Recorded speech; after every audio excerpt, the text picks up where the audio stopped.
عام انتخابات سے صرف چند ماہ قبل نیب آرڈیننس میں 120 دن کی توسیع نے قومی دھارے کی سیاسی جماعتوں میں ہلچل مچا دی ہے۔ سیاسی جماعتیں جہاں اسے انتخابی دھاندلی کا ایک ہتھ کنڈا قرار دے رہی ہیں، وہیں پاکستان پیپلز پارٹی، پاکستان تحریک انصاف اور نیشنل پارٹی کے رہنماؤں نے اس پیش رفت کو ملک میں جمہوریت کو کمزور کرنے کی ایک کوشش قرار دیا ہے۔ واضح رہے کہ قومی احتساب ترمیمی آرڈیننس 2023 کو جولائی میں سینٹ کے چیئرمین صادق سنجرانی نے اس وقت کے وزیر اعظم شہباز شریف کے مشورے کے بعد قائم مقام صدر کی حیثیت سے نافذ کیا تھا۔ صدر عارف علوی اس موقع پر سعودی عرب میں تھے۔ اس آرڈیننس کے مطابق ایک ملزم کو جسمانی ریمانڈ میں 14 دن کے بجائے 30 دن تک حراست میں رکھا جا سکتا ہے۔ یہ آرڈیننس چیئرمین نیب کو عدم تعاون پر کسی بھی ملزم کے خلاف وارنٹ گرفتاری جاری کرنے اور اسے انکوائری کے مرحلے پر ہی گرفتار کرنے کا اختیار بھی دیتا ہے۔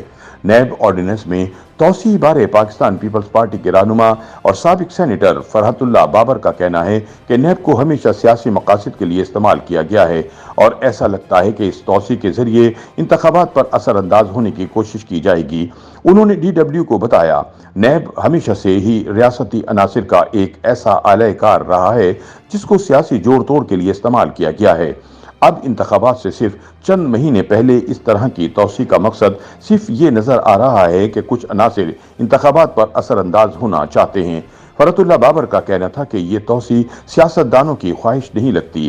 ایسا لگتا ہے کہ ریاست کے طاقتور عناصر اس کے پیچھے ہیں اور یقیناً اس توسیع سے جمہوری عمل کو نقصان پہنچا ہے، کیونکہ جمہوری نظام میں آرڈیننس قانون سازی کا انتہائی کمزور طریقہ ہوتا ہے اور میرے خیال میں اس کمزور طریقے کو استعمال کرنے کی کوئی توجہ نہیں ہے۔ دوسری جانب نیشنل پارٹی کے رہنما سینیٹر محمد اکرم کا کہنا ہے، سیاستدان ماضی سے سیکھنے کی کوشش نہیں کرتے۔ آج انہوں نے نیب آرڈیننس میں توسیع کی اس لیے حمایت کی ہے کہ بظاہر اس کو پاکستان تحریک انصاف کے خلاف استعمال کیا جائے گا، لیکن کل اگر پیپلز پارٹی اور نون لیگ کے خلاف کوئی قانون سازی ہوگی تو پھر اس کو PTI سپورٹ کرے گی۔ سینیٹر محمد اکرم کے مطابق سیاستدانوں کو ہر اس قانون کی مخالفت کرنا چاہیے جو ان کے خلاف استعمال ہوتا ہے۔ انہوں نے کہا، صرف سیاسی مخالفت کی بنیاد پر کسی غیر دانشمندانہ قانون سازی کی حمایت نہیں کرنا چاہیے۔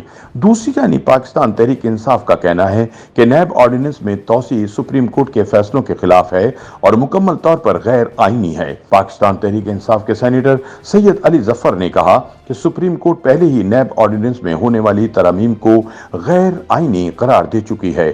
ایسے میں سینٹ کس طرح ایسی قرارداد پاس کر سکتا ہے؟ پاکستان تحریک انصاف سے تعلق رکھنے والے وکیل شعیب شاہین کے بقول اس توسیع کا مقصد یہ ہے کہ تحریک انصاف کے رہنماؤں کو وفاداریاں تبدیل کرنے پر مجبور کیا جائے۔ انہوں نے مزید کہا کہ ہمارے خیال میں یہ توسیع بالکل غیر آئینی ہے اور اس کا بنیادی مقصد پاکستان تحریک انصاف کے ان رہنماؤں کو توڑنا ہے جو پارٹی سے وفادار ہیں۔ شعیب شاہین کے مطابق اگر یہ آرڈیننس اتنا اچھا ہے تو توسیع کی جگہ نیا قانون لایا جائے، لیکن نون لیگ کو پتا ہے کہ اگر ایسی توسیع قانون کی شکل میں بن کر مستقل طور پر آتی ہے تو کل وہ ان کے گلے بھی پڑے گی۔ اس لیے وہ صرف 120 دن کے لیے یہ قانون طاقتور عناصر کے اشارے پر چاہتے ہیں تاکہ صرف PTI کو ٹارگٹ کیا جائے۔ تاہم دوسری جانب نون لیگ کے رہنما اور سابق وفاقی وزیر قانون اعظم نذیر تارڑ کا کہنا ہے کہ یہ تاثر بالکل غلط ہے کہ یہ غیر آئینی توسیع ہے۔ آپ آئین کے آرٹیکل 89 کا چوتھا حصہ پڑھ لیں، اس میں یہ بات بڑی واضح ہے کہ حکومت صرف ایک دفعہ کوئی آرڈیننس نافذ کر سکتی ہے، اس کے بعد دونوں ایوانوں میں سے کوئی ایک ایوان ایک مرتبہ اس میں توسیع کر سکتا ہے۔ ان کا دعویٰ تھا کہ PTI نے صرف زبانی جمع خرچ کیا ہے جبکہ سینٹ میں انہوں نے اس بل کی حمایت کی ہے۔